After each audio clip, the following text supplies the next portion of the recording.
You do not fall behind in a single day. You are left behind little by little each time you choose to wait instead of step forward. Life does not announce when it passes you. It simply continues and leaves you standing still in silence. If you have ever felt busy but not moving far, if you have ever wondered why others move ahead while you remain in the same place, this is not a coincidence. This is the moment you need to stop and look directly at the truth, not to blame yourself, but to decide that from today, you will no longer hand control of your life over to inertia. This video does not offer temporary motivation. It is a wake-up call for those who know they can live differently and are ready to begin right now. You are not falling behind because you are incapable. You are falling behind because life keeps moving forward whether you are ready or not. Time does not negotiate. It does not slow down. It does not care about anyone's emotions or circumstances. Every morning you wake up, the world has already moved a little further ahead, and if you do not move with it, a gap begins to form, small at first, almost unnoticeable, but gradually growing into falling behind. No one warns you about this moment, because it is not loud, not dramatic. There is no great collapse, just days that pass looking the same, familiar choices repeated, and a vague feeling that other people's lives seem to be moving faster. You see it when faces that once stood beside you are now in different places, when opportunities that were once within reach become distant, when you wonder why you have tried so hard, yet still feel stuck. The truth is this: standing still does not exist in this world. Either you are moving forward or you are silently drifting backward. Life does not punish you immediately. It gives you enough time to get used to delay and call it safety. Enough time to believe tomorrow is still wide open. Enough time to convince yourself that you will begin when everything is clearer. But clarity does not come from waiting. It comes from movement. When you are not getting better each day, the world will not stop to wait for you to catch up. It simply continues and leaves you behind in a very polite way. You are not defeated by one great failure, but by hundreds of moments when you choose what is easier, more comfortable, more familiar. This is the point many people miss, because it does not hurt at first.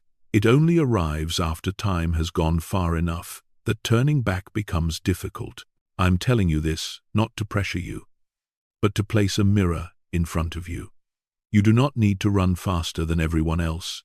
You only need to not stop. You do not need to see the entire path.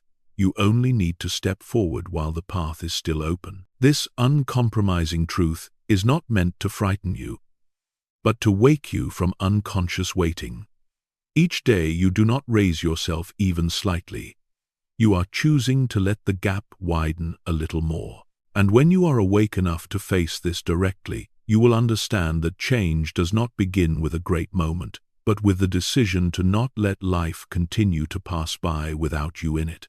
This is where the real journey begins, not in inspiration, but in honesty with yourself about where you are standing and the direction you need to move next.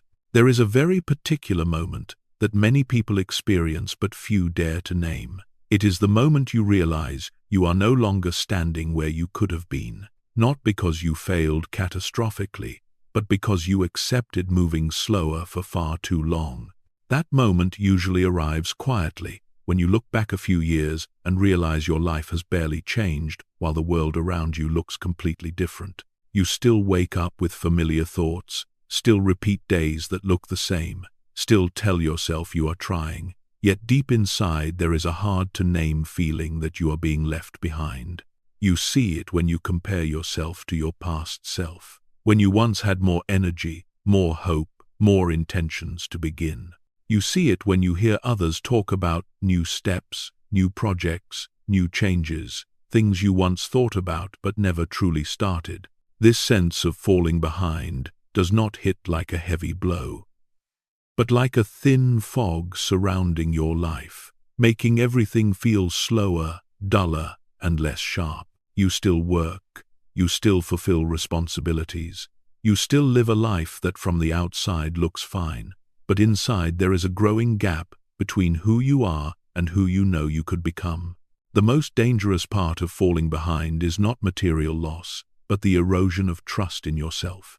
Each time you delay an important decision, each time you choose safety instead of forward movement, each time you say later and never return, you quietly teach yourself that promises to yourself do not need to be kept. Over time, that lesson becomes belief, and that belief shapes how you see life. You begin to lower your expectations, not because you no longer have dreams, but because you fear the disappointment of not moving toward them. You call it realism, maturity, acceptance, but in truth it is a very subtle retreat from your own potential.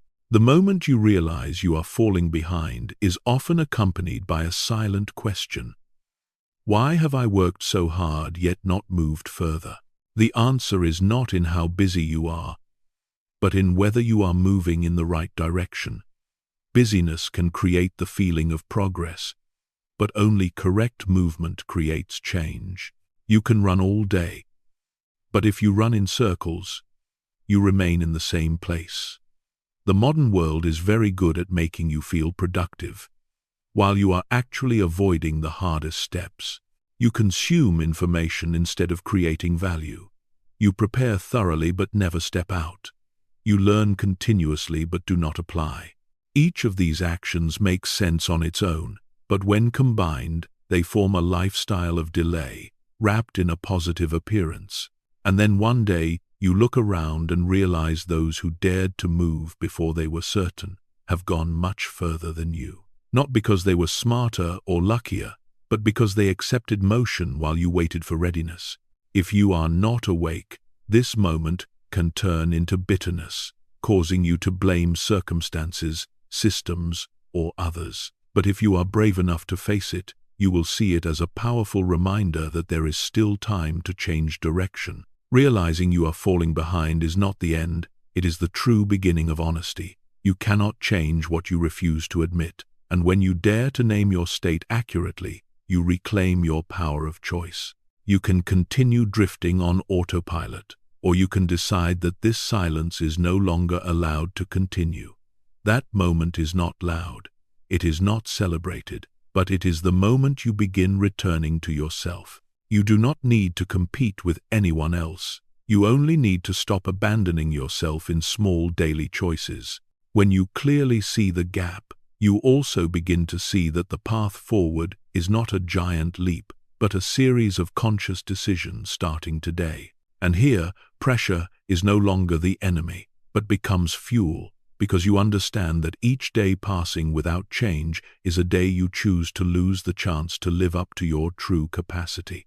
Doubt is not a sign that you are on the wrong path. It is a signal that you are standing at the edge of something new. Every time you prepare to step beyond what is familiar, the mind speaks first, not to protect your dreams, but to protect old safety. You feel this clearly when an intention is just formed, and a stream of questions appears. Am I good enough? Am I moving too early? Will I fail and lose face? Doubt speaks in a very convincing voice, because it uses past data, memories of failure, and fear of rejection to pull you back to where you were. The problem is not whether doubt appears, because it always appears for anyone trying to rise. The problem is waiting for it to disappear before you act. If you wait for absolute certainty, you will wait forever, because certainty is not a prerequisite for action. It is a result of action. You do not become confident and then move. You move and then build confidence. Doubt always comes before confidence, just as darkness exists before the light is turned on. If you wait for darkness to disappear before flipping the switch, the room remains dark. What traps many people is not that their doubt is too strong, but the false belief that successful people do not doubt. In reality, they doubt deeply, but they do not give doubt decision-making power. They treat doubt as background noise, not as a command. You can do the same when you understand that doubt is simply the brain's natural response to uncertainty, not a prophecy of the future. Your brain is programmed to prioritize safety over growth, because, for most of human history, safety meant survival. But the world you live in has changed dramatically, while your internal warning system still operates on old logic. When you want to start a new project, change career direction, learn a new skill, or set a higher standard for your life, doubt appears to remind you of risk, but it does not update itself to recognize that the greatest risk now is standing still. You do not need to eliminate doubt. You need to learn how to walk with it. Action does not require absolute belief in the outcome.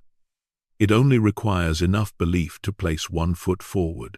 Each step like that does not erase doubt immediately, but it shifts your position from thinker to experiencer. When you experience, you gain real data instead of assumptions, and real data is always stronger than negative imagination. You begin to see that many fears never happen, and that the difficulties that do arise do not destroy you as your mind once painted them. It is through this process that confidence is built, from lived evidence, not from encouragement. Doubt also has a positive side. If you know how to use it correctly, it forces you to prepare more thoroughly, think more deeply, and act more consciously. But if you let it hold the steering wheel, it will keep you circling in the parking lot of intention. The difference between those who move forward and those who stay stuck is not the level of doubt, but the timing of action. Those who move forward act while doubt is still present. Those who are stuck wait until doubt disappears. One important truth you must face is that doubt will never disappear completely, even when you have gone very far. Each new level of life brings a new level of doubt. If you learn to treat doubt as a demanding but not authoritarian companion, it will no longer paralyze you. You will listen to it, but not obey it. You will consider, but not postpone indefinitely. And when you do this long enough, a subtle shift occurs. You begin to trust your ability to adapt more than a perfect scenario. You do not need to know every answer in advance. You only need to trust that you can handle what appears along the way. This is the most durable form of confidence because it does not depend on specific outcomes, but on inner capability. When you stop waiting for doubt to disappear and begin acting with responsibility, you reclaim agency in your own story. You are no longer a spectator of scenarios in your mind. You become the one who continues the story through real action. And from that point on, doubt is no longer a barrier, but a sign that you are moving in the right direction. Because only paths that lead to growth cause the mind to speak this loudly. There is a very subtle trap that many intelligent, hard-working, and self-aware people still fall into. The belief that they need to be more ready before they begin. This belief sounds reasonable, even mature, because it wears the appearance of caution, responsibility, and not wanting to act recklessly. But, if you look closely, waiting to be ready is often not a strategy. It is a cleverly disguised form of procrastination. You tell yourself you need more time to learn, more information, more resources, more confidence. And while you wait, time continues to move, opportunities shift, and life keeps advancing without knowing you are waiting. The truth is, there is no perfectly ready state before action. Readiness is a feeling that appears only after you have started and moved through the first awkward steps. When you look back at moments of real change, you realize you never began with absolute certainty. You began when pressure became strong enough, when the pain of staying the same outweighed the fear of moving forward. But many people never reach that point. They accept living in an in-between state for a long time, dissatisfied with the present, yet afraid to commit to the future. This is the most dangerous zone of procrastination, because it does not create immediate crisis, but quietly drains life energy. Each day spent here requires energy to hold unrealized dreams and unmade decisions. Your mind constantly reminds you of what you should do but have not done, creating a persistent background pressure that exhausts you even when you are not acting much. You can be very busy in this phase, but it is avoidance-based busyness. You fill your schedule with safe tasks, familiar duties, responsibilities that do not require change. The danger is that society often praises this kind of busyness, making it harder to see that you are delaying. You are recognized for doing many things, but no one asks whether those things move you closer to the life you actually want. Waiting to be ready is often paired with ideal conditions. When I have more time, when I have more money, when things are stable, when I feel confident. But life rarely delivers perfect conditions all at once. In reality, you often must begin with less than ideal circumstances, and the act of beginning creates the conditions you were waiting for. You do not gain more time by waiting. You begin and then learn to manage time better. You do not gain confidence by waiting. You gain confidence by acting and discovering that you can handle what arises. Procrastination becomes especially dangerous when it is rationalized using the language of personal growth. You say you are preparing, building a foundation, learning, waiting for the right moment. These statements are not false if they are paired with a clear action point, but without one, they are simply stories you tell yourself to avoid fear. One clear sign of disguised procrastination is consuming large amounts of motivational content without corresponding change in action. You feel inspired briefly, then return to the same routine. This creates a dangerous loop where inspiration is used to soothe guilt for not acting. You feel like you are moving forward mentally, while real life remains still. Prolonged waiting also reshapes how you see yourself. Each time you do not act on intention, you weaken trust in yourself. You begin to doubt your ability to commit, making the next start harder.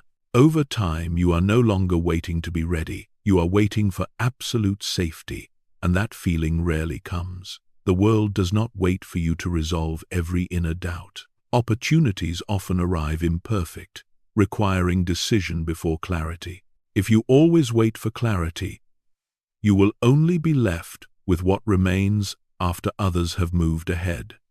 This does not mean acting recklessly. It means distinguishing between sufficient preparation and endless delay. Sufficient preparation means having core information, understanding main risks, and being willing to learn while doing. Procrastination is repeatedly adding new conditions to the same decision without real justification. One way to break the waiting trap is to change the question you ask. Instead of asking, "Am I ready?" ask, "What is the smallest step I can take right now?" That step does not need to be perfect. It only needs to move you out of stillness. Once you begin moving, even slowly, the entire dynamic changes. You shift from passive to active, from thinking to experiencing. Experience always provides more information than speculation. Waiting keeps you in your head, beginning puts you into life. Each small step breaks another layer of the illusion that you must become completely different before acting. The truth is, you become different through action. When you understand this, you stop searching for the perfect moment. You create it through decision. And here, you begin to reclaim the time, energy, and agency that procrastination has quietly taken from you for years. No matter how busy you try to make yourself, there is one truth you cannot escape. Deep inside you, there is a quiet but persistent pull. It is the longing to live up to your capacity, to see yourself moving forward, to create something more meaningful than what you are currently doing. This longing does not always appear as a clear goal or a grand dream. Sometimes it is simply a sense of dissatisfaction at the end of the day, the feeling that you did many things but not the one thing that truly mattered. You can ignore it for a while by filling your schedule with work, entertainment, family responsibilities, or even small, safe goals. But this pull does not disappear. It only moves into the background and waits until you are quiet enough to hear it. You recognize it when you see someone daring to live the way you once imagined, when a story touches you more deeply than usual, when you ask yourself in very private moments whether you would regret continuing to live this way for several more years. These questions are not weakness. They are signals from the deepest part of you trying to make contact. That part knows you are capable of more than you are currently doing, not by society's standards, but by your own. What causes so many people pain is not a lack of success, but the misalignment between their inner self and their outer life. When this quiet longing is ignored for too long, it does not vanish. It transforms into restlessness, irritability, and a fatigue that is hard to explain. You may achieve things you once wanted and still feel empty, because deep down you know you have compromised too much. True longing does not demand that you become someone else. It only asks that you be more honest with yourself. It does not necessarily pull you away from everything you have, but it forces you to question whether the way you are living still fits the person you are becoming. For many people, this longing is about using their abilities more fully, learning, creating, contributing in a way that feels meaningful. For others, it is the desire for more freedom with time, more autonomy in choices, more presence in daily life. Whatever its form, the common thread is expansion, inner and outer. The danger is that when you continually delay facing this longing, you begin to build a life optimized for convenience, but not for vitality. Everything becomes efficient and smooth, but lifeless. You fulfill roles but do not feel fully alive within them. Then you wonder why you are always tired even when nothing feels especially heavy. It is because you are carrying the weight of a life not fully lived. This quiet longing is also why stories of transformation resonate so deeply with you. Not because you admire other people's success, but because a part of you recognizes that path as relevant to your own. You are not jealous, you are being reminded. Each time this happens, you face a subtle choice. You can use that reminder to move forward, or you can turn it into self-blame and remain where you are. Longing does not force you, it is patient. It allows itself to be ignored, but it never stops reminding. And over time, that reminder grows clearer, not through words, but through a sense of loss as time passes. One day you may look back and realize that these years of vague discomfort were actually an invitation that did not require you to know exactly where you were going, only that you not turn away from the feeling that you needed to live differently. When you allow yourself to acknowledge this quiet longing, you do not become weaker, you become stronger, because you stop wasting energy pretending you are fine. You begin to ask real questions, and those questions create space for change. Longing is not the enemy of stability. It is what keeps stability from turning into stagnation. When you learn to listen to it without panic or judgment, you turn it into a compass. It does not give you a detailed map, but it points you in the right direction.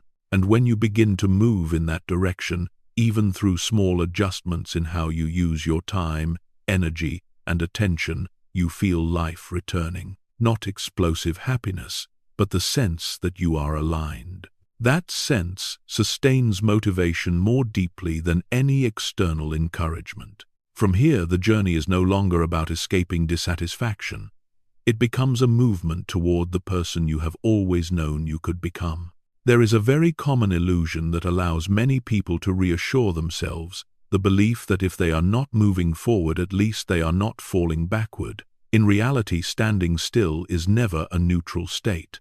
In a world that is constantly moving, staying still means being pushed backward whether you notice it or not. The cost of standing still is rarely collected immediately. It is calculated slowly and consistently, like compound interest. Each day, you do not learn a new skill, you allow the gap between yourself and the demands of the world to widen a little. Each time you do not act in alignment with your values, you dull your sense of self.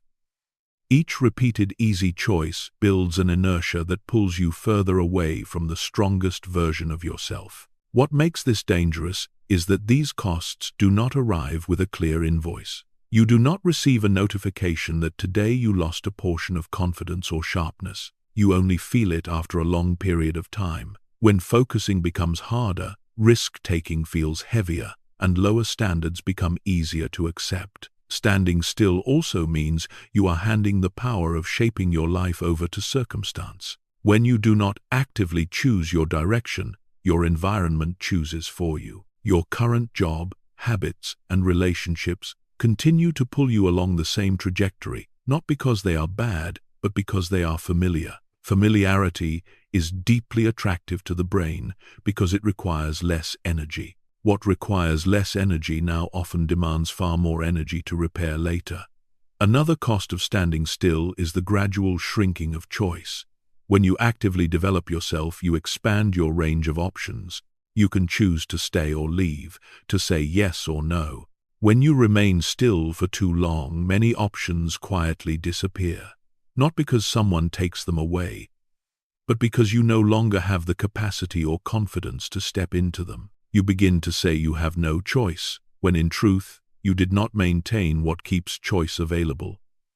Standing still also affects your emotional life in subtle ways. When you do not move toward your inner longing, you create a prolonged inner conflict. One part of you wants safety and stability, another part wants growth and depth. When these parts are not reconciled, they create a background tension that makes you tired, irritable, and dissatisfied. You may blame work, people, or circumstances, but the root is living below your own inner standard. This does not mean you must always push aggressively or make constant dramatic changes. Moving forward does not mean exhausting yourself. It can be as simple as committing to one small daily action aligned with where you want to go. The danger of standing still is that it has no natural stopping point. One day of stillness is easy to justify. 1 year reshapes how you see yourself and the world. You begin to believe your current limits are fixed, that your moment has passed, that change is now too late. This belief is one of the most expensive costs of standing still. The assumption that the door is closed when you have not yet tried to push it. Standing still also weakens your tolerance for difficulty. When you do not regularly place yourself in manageable challenges, you become more sensitive to inconvenience. Tasks you once handled feel heavier. Avoidance replaces engagement, and the cycle reinforces itself. Each time you avoid, you teach yourself that avoidance is the solution. Over time, this erodes inner strength more than any single failure. A failure while moving forward keeps you in the game. Prolonged stillness quietly removes you from it. Understanding the cost of standing still is not meant to frighten you, but to clarify that inaction is also a choice, and it carries consequences. When you see this clearly, you regain real choice. You can decide that moving forward, even slowly, is worth more than maintaining comfort to avoid temporary discomfort. You can accept the uncertainty of movement instead of the heaviness of stagnation. And when you do this, you begin to reverse the invisible cost. Each small conscious action becomes a counter-investment. It does not reward you immediately, but over time it builds confidence, strength, and options. Standing still takes a little at a time. Moving forward gives a little back, and in that subtle difference your life is gradually rewritten. There comes a point that many people only recognize after they have passed it, the moment when they are no longer truly choosing but merely reacting. You stop asking what you want and begin asking what you must do in this situation. This difference sounds small, but it completely changes your position in life. When you choose, you set the rhythm. When you react, you chase a rhythm created by others and by circumstances. Staying still for too long is one of the most common reasons people end up living in reaction. When you do not proactively build reserve capacity, expand skills, or create financial and mental space, you place yourself in a vulnerable position. Then, when a major change arrives, your options are limited. You accept what is available even if it does not fit, simply to preserve short-term stability. Life is not cruel when this happens. It is operating by the rule of preparation. Those who prepare early have choices. Those who wait are forced to react. Reaction usually comes with higher stress, because decisions must be made quickly under constraint. You do not have time to think deeply or regulate emotion. This often leads to defensive decisions rather than strategic ones. You choose immediate safety over long-term benefit. You accept what is least bad rather than what is truly good. Over time, this way of living exhausts you because you are constantly managing problems instead of designing a path. Each day feels like something to survive rather than something to build. You no longer feel like you are shaping the future, only preventing collapse. This shift deeply affects your sense of personal power. When you live in reaction long enough, you begin to feel that your life is out of your control. You say things are moving too fast, that the world has changed too much, that you have no time. Deep down you know that if you had prepared earlier, invested in yourself more consistently, or acted before being forced, the present would feel very different. This is not about blame, it is about clarity. Pressure is rarely random. It is often the delayed invoice of postponed decisions.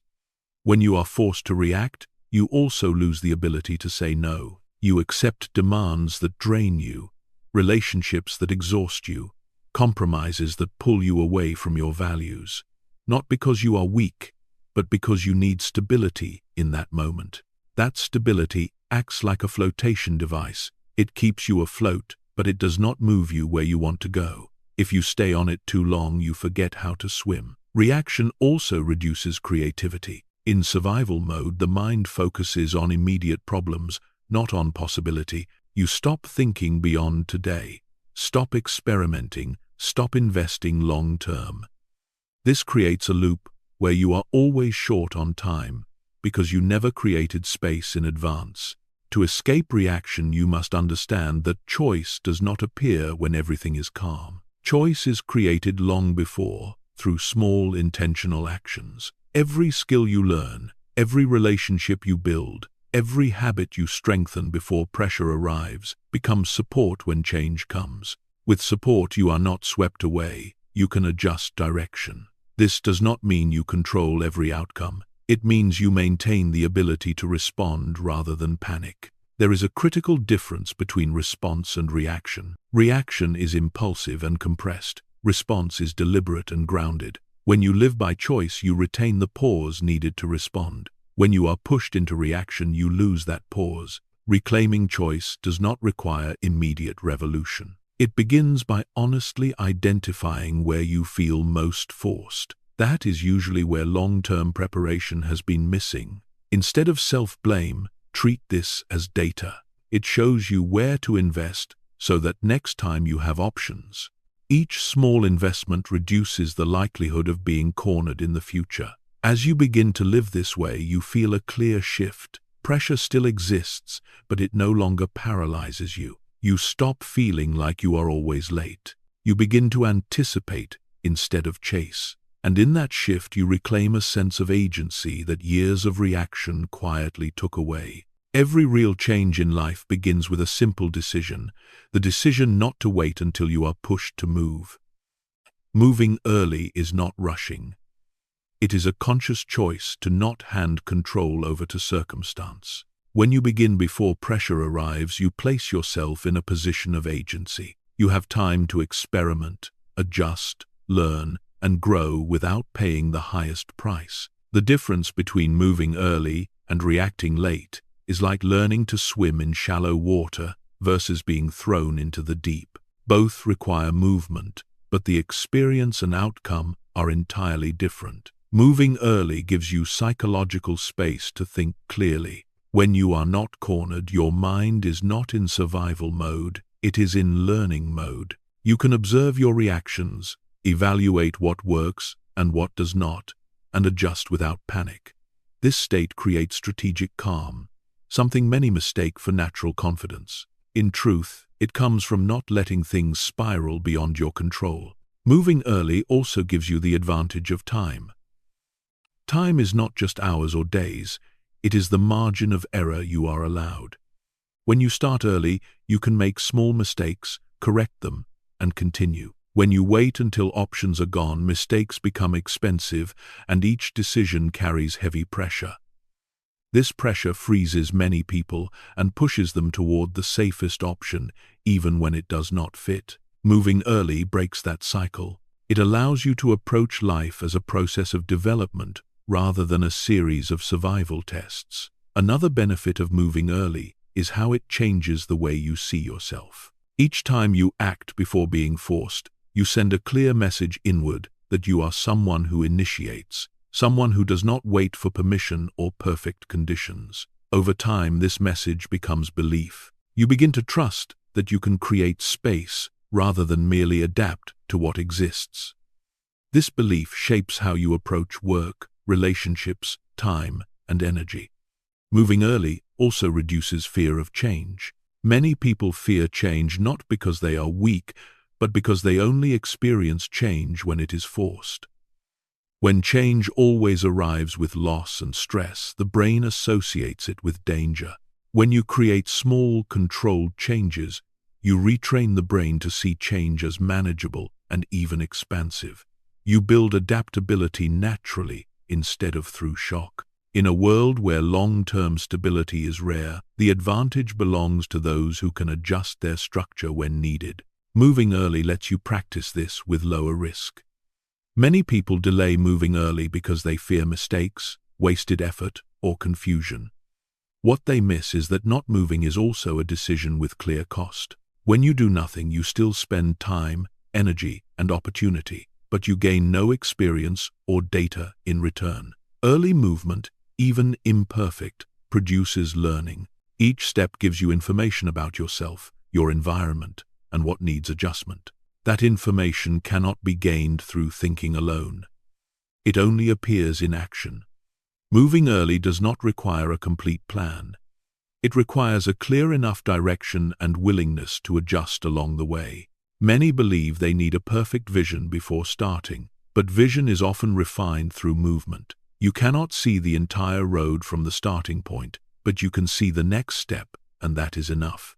When you accept this approach, pressure to get it right immediately fades. You allow yourself to be a learner instead of a performer. This creates mental flexibility where progress matters more than avoiding mistakes. Moving early also changes your relationship with time. Instead of feeling chased by it, you begin to work with it. Each day you do one small thing aligned with your long-term direction, you generate a sense of progress. That feeling fuels sustainable motivation far more than bursts of inspiration. You are no longer driven by fear of being left behind. You are pulled forward by the sense that you are building something meaningful. Moving early is not about doing more, it is about doing sooner what truly matters. You remove low-value activity to protect energy for strategic steps. This requires clarity and the courage to say no to what only creates busyness. When you do this, life becomes simpler even as you advance. You focus on a few key levers instead of being scattered. Each lever, when pulled early, creates a larger ripple than waiting until change becomes unavoidable. Ultimately, moving early is an act of self-respect. It shows that you value your time and potential enough to act before being forced. You do not need external permission to begin. You only need to decide that you will no longer hand control of your life to inertia. When you do this, even in very small ways, a deep shift occurs. You no longer feel dragged forward, you are moving. And that difference changes everything. There is something most people rarely realize. The way you see yourself is not shaped by thoughts but by evidence.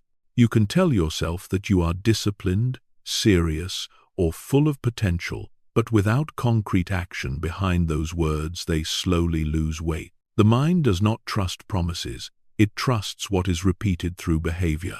That is why a single clear step taken at the right moment can completely change your relationship with yourself. That step does not need to be big, and it does not need to impress anyone else. It only needs to be clear enough for you to know that you acted from values rather than fear.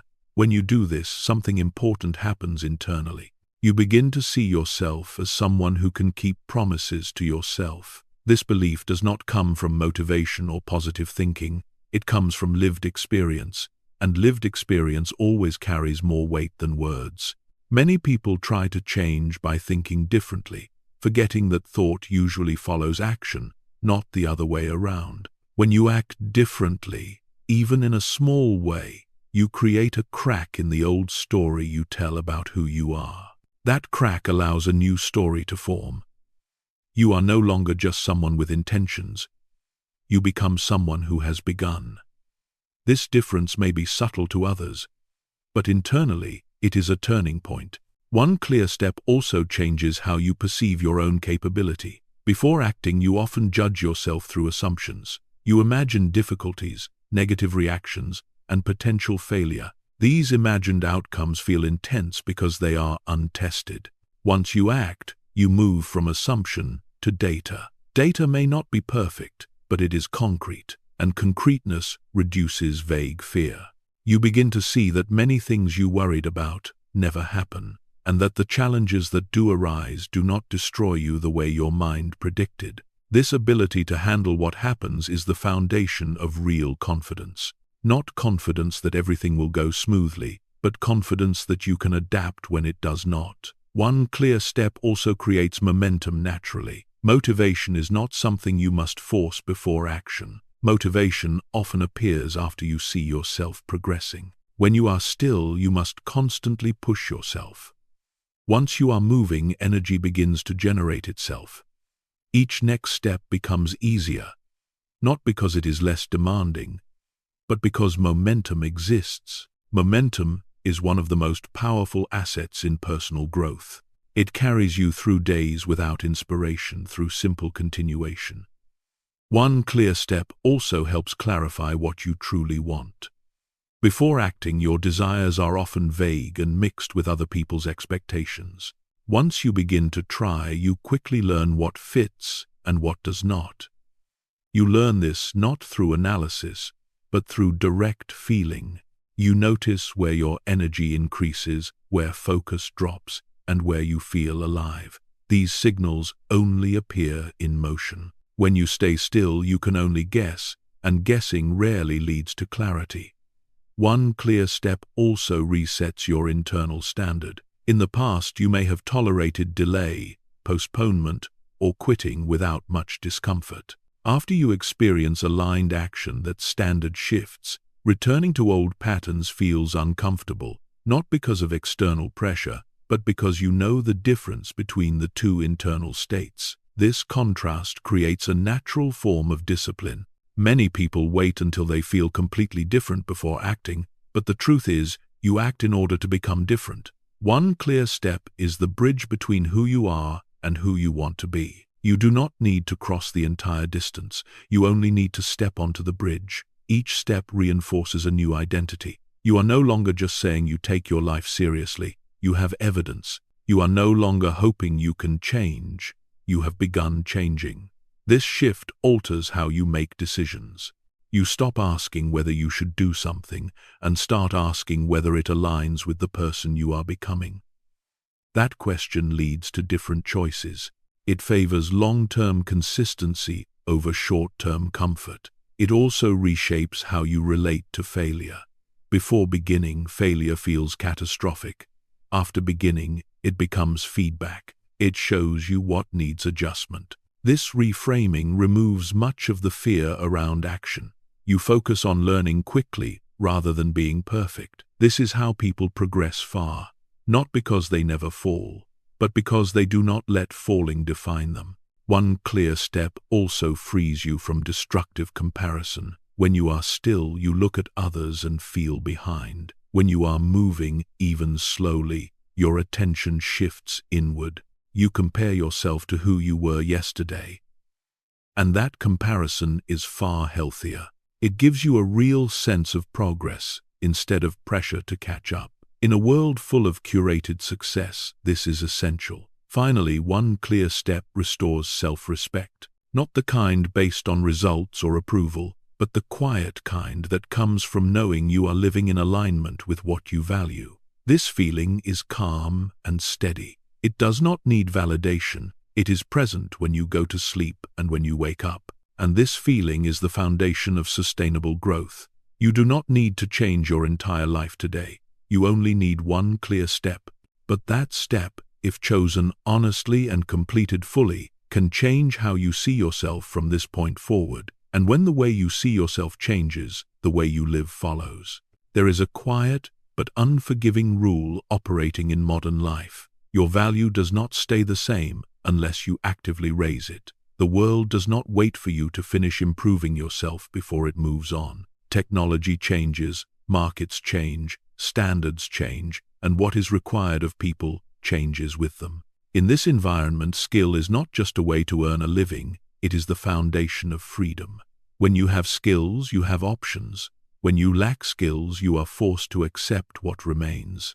Many people do not realize this until they feel trapped in a role that no longer fits, without the ability to step out. That feeling does not come from laziness, it comes from not investing consistently in self-improvement while there was still time. Raising your skills each day is not a glamorous slogan, it is a survival strategy. It does not require learning everything or chasing every trend. It requires choosing carefully and going deep into abilities that create long-term value. Value here is not measured only in money, but in your ability to solve problems, create results, and adapt when conditions change. When you possess such skills, you are harder to replace and harder to corner. You enter professional situations differently. You are not only searching for opportunity, you are someone who creates it. This creates a sense of security very different from the fragile stability of clinging to a fixed position. Many people confuse stability with safety. Stability is when things appear unchanged. Safety is when you can handle change. Skill is the bridge between the two. When you consistently raise your skills, you do not panic when disruption arrives. You know that even if external structures shift, you carry capability within you. This removes a great deal of background anxiety that many people carry silently. They may not say it, but they constantly fear that one day everything will fall apart and they will not know what to do next. Raising skills daily is how you build backup plans, not through hoarding, but through growth. One important truth is that skills are not built through short bursts of intensity. They are built through repeated exposure with gradually increasing difficulty. This requires patience and humility. When learning a new skill, you must accept being unskilled and making mistakes. Many avoid learning because they do not want to feel awkward again. Yet that discomfort is the sign you are expanding. If you only do what you are already good at, you are maintaining, not growing. The world may reward you for a while, but it will eventually demand more. If you are not ready, you will fall behind without understanding why. Skill building also helps you redefine identity in a healthier way. Instead of tying who you are to a single title or role, you tie it to your ability to learn and create value. You stop saying, "I am someone who does this job," and begin saying, "I am someone who can solve this kind of problem." This shift matters because it makes identity flexible. When a role disappears, you do not collapse with it. You adjust and continue. This creates a deep inner strength that does not depend on external conditions. Raising skills also changes how you use time. Small blocks of time become resources rather than gaps to fill. 15 minutes a day may seem insignificant, but over a year it creates a massive difference. When learning is approached this way, it stops feeling like a burden and becomes part of your rhythm. You do not force yourself to study while exhausted. You build a habit of regular contact with what you want to master. This consistency creates a compounding advantage that many underestimate. They search for breakthroughs while ignoring quiet growth. Skill building also clarifies priorities. When you commit to developing an ability, you must say no to what does not serve it. Life becomes simpler. You stop being scattered across too many directions and focus on what truly creates value. This focus brings calm because you know your time is being used well. Skills also create confidence rooted in competence. This is the most stable form of confidence because it does not rely on praise or comparison. You know what you can do, and you keep expanding that range. When challenges appear, you do not panic because you have learned how to learn. The ability to learn quickly becomes a core skill itself. In a world where knowledge expires fast, the advantage belongs not to those who know the most, but to those who adapt the fastest. Raising skills daily also shapes how others perceive you, not through display, but through reliability. When you improve consistently, you deliver consistent value. People sense this and begin to seek you out, not because you try to impress, but because you are capable. This opens doors you cannot plan for. Opportunity usually comes to those who are already prepared, not those who are waiting.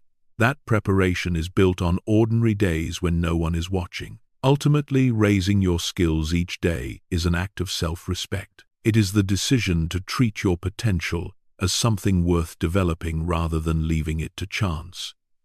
You do not need to be the best. You only need to be better than yesterday in a chosen direction. When you live this way, you do not just remain valuable in a world that never stops. You build a foundation strong enough to keep moving forward no matter how the world changes. Change is not an abnormal event. It is the default state of the modern world. What exhausts many people is not that change happens, but that they always arrive after it. When you act only once, change becomes obvious. You are forced to adapt under disadvantage. You have no time to prepare, no room to experiment, and no real choice of direction. Acting early is not about predicting the future accurately. It is about preparing for multiple possibilities. When you begin early, you do not need to be right. You only need to not be passive. This proactivity is the strongest form of protection against forces you cannot control. Many people wait for clear signals from the market, organizations, or others before they change. But when signals are clear, it is often too late to gain advantage. Advantage belongs to those who move when signals are still unclear. They lack certainty, but they have time. Time allows them to adjust mistakes, learn from feedback, and gradually position themselves well when the wave truly arrives.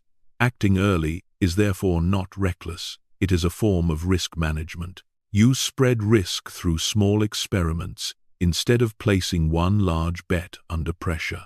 This dramatically reduces psychological strain. You no longer feel that one decision must determine everything. You are building several paths in parallel. When one direction fails, another is already forming. This creates a calm very different from placing all hope on a single outcome.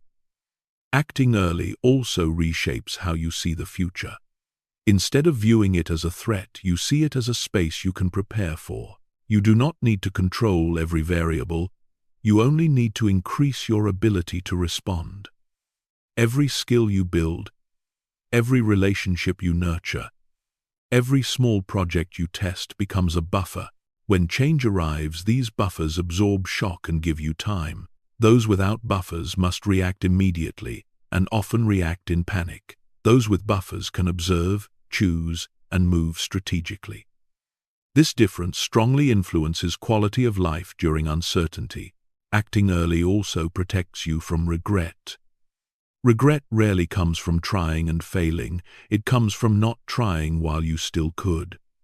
When you act early, you give yourself experience. Whatever the outcome, you gain learning and growth. You do not carry the burden of what if. You know because you have already walked part of the path. This creates deep inner relief. Acting early also builds personal credibility. When you move first, you become someone with perspective when change spreads. Others seek your insight not because you are superior, but because you began earlier. Credibility cannot be rushed or purchased. It accumulates through time and consistent action. With credibility comes influence, and influence opens doors that skill alone sometimes cannot. Acting early is also a practical way to protect your future. You do not wait until something is lost to defend it. You build in advance. You do not wait until your work becomes obsolete to learn something new.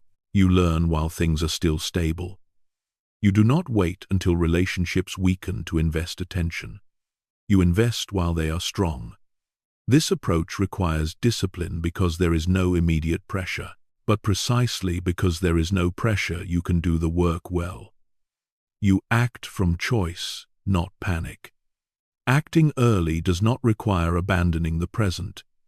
It means adding a layer of future alongside it. You do not burn bridges behind you. You build bridges ahead. This reduces fear because you are not forcing an all-or-nothing move.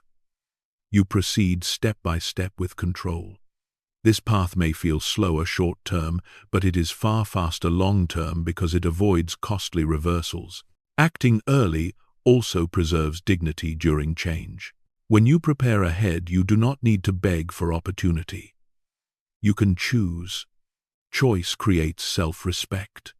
You are not forced to accept what violates your values just to survive. You can wait for alignment, not from arrogance, but from preparation. Ultimately, acting early shifts you from being shaped by change to shaping how you meet it. You cannot control the world, but you can control how you prepare. In a constantly shifting world, preparation is the most practical form of freedom.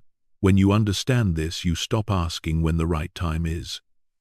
You realize the best time is always before you are forced. And each day you act a little earlier, you are quietly and steadily protecting your future. Many people believe life feels heavy because external circumstances are too harsh. But in reality, much of the pressure comes from inner capacity, not yet being strong enough. When inner strength is weak, even ordinary demands feel overwhelming. When inner strength is solid, even serious challenges can be handled with steadiness. Building inner strength does not mean becoming emotionally numb or hard toward yourself. It means developing the ability to remain grounded when emotions fluctuate and not letting every negative thought dictate your actions. This is a trainable skill, and it fundamentally changes how you experience life. When you have inner strength, you do not need the world to become easier, you become stronger in how you meet the world. This creates deep relief because you stop waiting for ideal conditions in order to live well. You live well within present conditions, and that often leads to positive external change. Inner strength begins with learning to observe rather than immediately react. When something difficult happens, the natural impulse is emotional reaction. Reaction often adds complexity. When you learn to create even a brief pause between stimulus and response, you reclaim choice. That pause allows you to recognize what you are feeling without being overtaken by it. You can acknowledge anxiety, anger, or disappointment without letting them drive behavior. This ability is the foundation of emotional maturity. Without a pause, you live in reflex.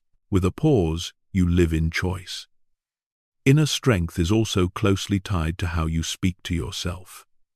Your inner voice can either guide you or constantly pressure you. Many people carry a harsh internal critic, believing it will push them forward. In practice, it often drains energy and encourages avoidance. Building inner strength does not mean lowering standards. It means combining high standards with self-respect.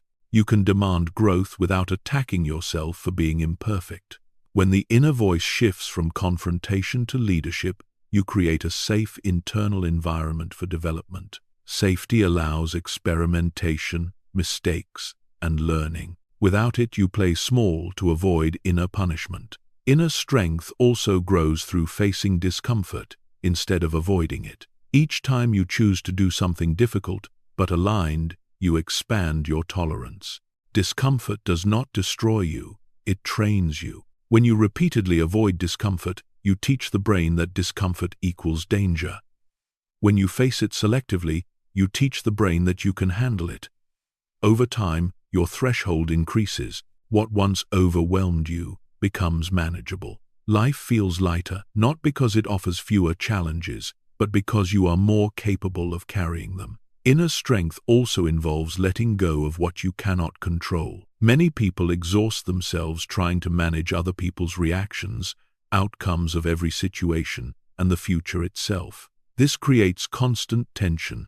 When you build inner strength, you focus on what lies within your influence, your actions, attitude, and effort. You do your part well and accept the rest with clarity. This acceptance is not surrender, it is intelligent energy management. You stop spending strength on unwinnable battles and invest it where it matters.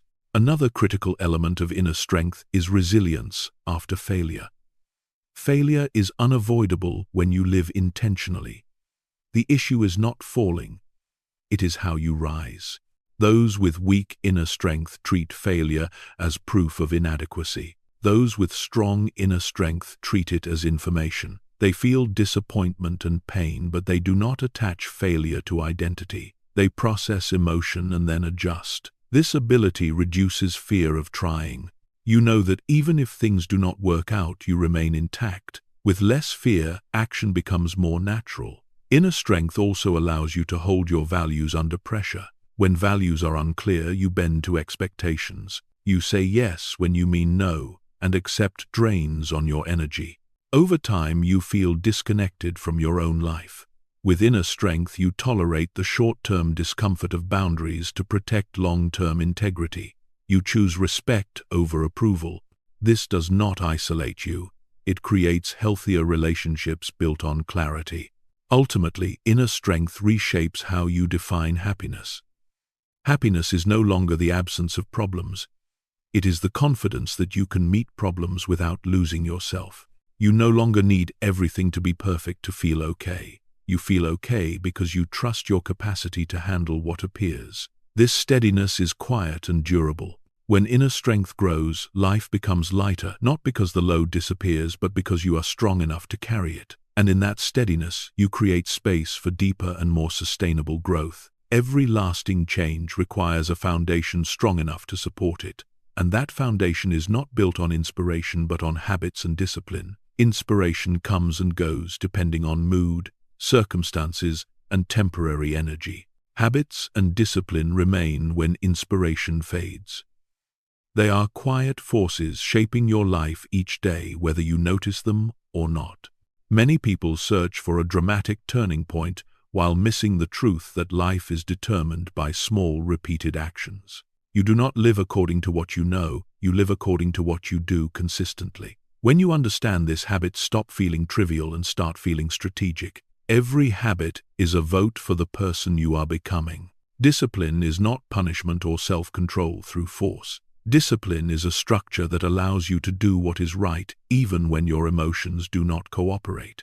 It frees you from constant decision-making. When an action becomes habitual, you no longer negotiate with yourself each day. You simply act. This conserves mental energy and allows focus on what truly matters. Many resist discipline because they fear losing freedom, but in reality, discipline creates freedom. When you are disciplined, you are not ruled by impulse or circumstance. You decide in advance how you will act, and then you follow through.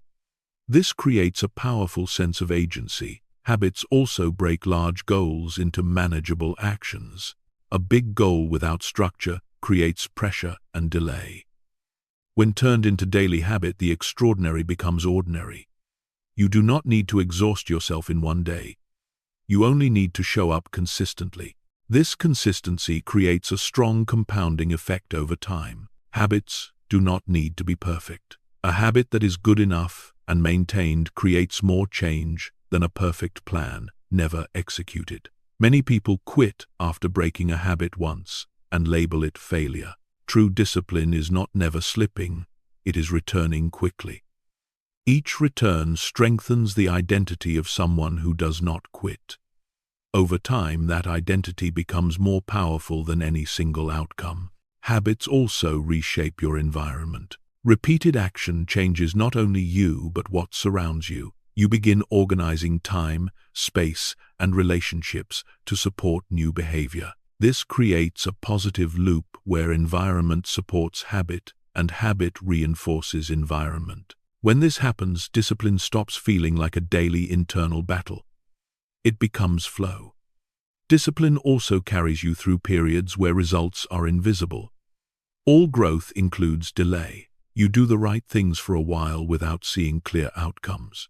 This is where many people quit because they judge progress too early. Discipline keeps you present long enough for results to emerge. When they do, they often arrive faster than expected because the foundation is already built. Habits and discipline also reduce dependence on external motivation. You do not need constant reminders or encouragement. You have a system that functions even when you are tired, uncertain, or doubting. This creates deep stability because you know you will not abandon yourself after a difficult day. Discipline also teaches patience with yourself. Progress is not linear. Some days you perform well, other days you do the minimum. You do not allow one bad day to break a strong pattern. You view life across longer cycles. This perspective reduces pressure and increases endurance. Ultimately, habits and discipline are how abstract values become visible behavior. You do not merely say you value health, learning, or integrity. You demonstrate it through daily action. When values are lived rather than spoken, life gains coherence. That coherence creates a quiet but powerful strength. You do not need to prove progress. You know it because you are living it. And on this foundation of habits and discipline, your evolution becomes sustainable, independent of fleeting inspiration or favorable conditions. There is a gap many people feel but rarely name, the gap between the vision they hold for their life and the level of effort they apply each day. This gap does not come from a lack of dreams, it comes from underestimating the cost of living in alignment with those dreams. You may clearly imagine a future that is better, freer, more meaningful, but when daily effort does not reflect that vision, inner tension forms. You feel you are living beneath your capacity, and that feeling is deeply uncomfortable. Many try to ease this tension by lowering the vision. They tell themselves they do not need that much, that a simpler life is enough. Sometimes that is true, but often it is a way to protect yourself from the fear of needing to try harder. When effort does not match vision, you live in fragmentation. One part of you wants to move forward, another part holds you back. This internal split consumes energy because you are constantly negotiating with yourself. When you raise effort to match vision, the fragmentation fades. Life begins to feel aligned. This does not mean exhausting yourself or pushing beyond healthy limits. Raising effort does not mean doing more. It means doing what matters. It requires honestly identifying actions that create real progress and having the courage to remove what only creates the feeling of busyness. These leverage actions are often difficult and rarely bring immediate reward. They require persistence without applause. Many avoid raising effort not from laziness but from fear that even with full effort they may still fail. But refusing to raise effort to avoid failure guarantees one outcome. You never discover how far you could have gone. When you raise effort, you do not guarantee success, but you guarantee honesty with yourself. Whatever result comes, you know it followed genuine commitment. That honesty brings a different kind of peace than the comfort of never fully trying. Raising effort also means accepting greater responsibility for your life. A larger vision demands recognition that outcomes come primarily from consistent action, not luck or circumstance. This can feel intimidating because it removes familiar excuses, but it is also liberating because it returns control to you. You stop waiting for others to change or conditions to improve. You focus on what you can do today to move closer to your vision. Raising effort also elevates standards for how you use time and energy. You become selective with commitments. You ask whether each activity serves your direction. This clarity may disappoint some people, but it is the cost of alignment. When priorities are unclear, others decide for you. When they are clear, you can decline without excessive explanation. Raising effort also reshapes your relationship with fatigue. There are two kinds of tiredness: the exhaustion of doing meaningless tasks and the tiredness of doing difficult but meaningful work. The second may drain you temporarily, but it does not hollow you out. It often brings deep satisfaction. When effort matches vision, you accept short-term fatigue in exchange for long-term fulfillment. You stop seeking the easiest path and start choosing the truest one. This changes how you evaluate a day. You no longer ask if the day was comfortable, you ask if it mattered. Raising effort also builds self-respect through action. You no longer rely on constant validation because you know you are meeting your own standard. This self-respect is stable because it is not dependent on immediate results. It comes from knowing you are not hiding from your potential. Each day, you show up at the level your vision requires. You reinforce the identity of someone who does not remember life with regret.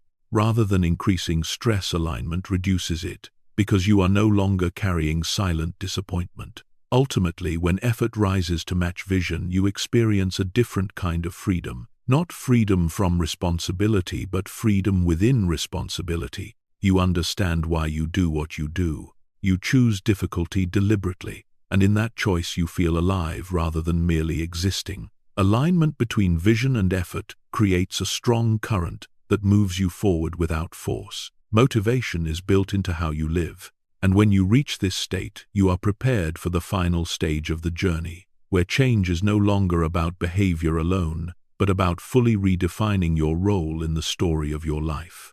At this point, what matters most is no longer any single technique or strategy, but the identity you have built throughout this journey. You have not only learned to act early, build skills, practice discipline, or raise effort. You have become a different kind of person. A person who does not wait to be rescued, does not wait for perfect conditions, and does not wait for the right feeling to arrive. You become someone who leads yourself. In a world that constantly accelerates and never slows down, this ability is the greatest advantage you can have. Self-leadership does not mean you always know exactly where you are going. It means you take responsibility for direction even when the path is unclear. You do not hand control of your life to fear, delay, or the rhythm of others. You choose how you respond, how you prepare, and how you continue moving forward. When you live this way, you are no longer a victim of change. You become someone who moves with it. Someone who leads themselves, understands that life is never stable long enough to wait. The only real stability is adaptability, and adaptability is trained every day through small, conscious choices. You do not need to win every moment. You only need to stop abandoning yourself. You allow yourself to learn in motion, adjust in motion, and grow in motion. This creates a grounded strength that is flexible rather than rigid. You remain open to change without losing your core values. When you lead yourself, your relationship with time also changes. Time stops feeling like an enemy chasing you. It becomes a partner. Each day, you use time to build instead of merely consume. You do not need to be perfect. You only need to be consistent. Over time, that consistency creates a life you can respect. You no longer look back feeling that everything slipped by. You look back and see that you showed up, you tried, you adjusted, and you lived deliberately. Someone who leads themselves also feels less pulled into comparison. When you know where you are going and why you are going there, comparison loses its grip. You stop running invisible races. You move at a rhythm that fits you. This creates calm without stagnation. You still move forward, but with intention. And as you live this way, you become a point of stability not only for yourself, but for others. Not through advice, but through example. In the end, this journey does not promise a life without difficulty. It promises a person strong enough to face difficulty without losing themselves. When you become someone who leads yourself, you do not need to know what the future will bring. You only need to know that whatever comes, you will not stand still. You will learn, you will adjust, and you will keep moving forward. In a world that keeps moving faster, that is real strength. You have reached the end of this journey. And if you are still here, it shows that a very deep part of you is ready to live differently. What you have just listened to was not a momentary motivational talk, but a map that helps you clearly see why standing still always carries a hidden cost, why doubt does not need to disappear for you to begin, why moving early gives you the power of choice, and why skill, discipline, effort, and inner strength determine how far you can go in a world that waits for no one. You have seen that change does not come from explosive inspiration, but from small decisions repeated with honesty and initiative. Life does not become easier when you wait. It becomes lighter when you are strong enough to lead yourself. Thank you for giving your time and attention to fully walk this journey. If this content offered you a new perspective or caused you to pause and reflect on how you are living, please press like to support the channel. Share this video with those you believe may need a timely wake-up. And do not forget to subscribe to continue walking alongside stories that help you build inner strength, live steadily, and move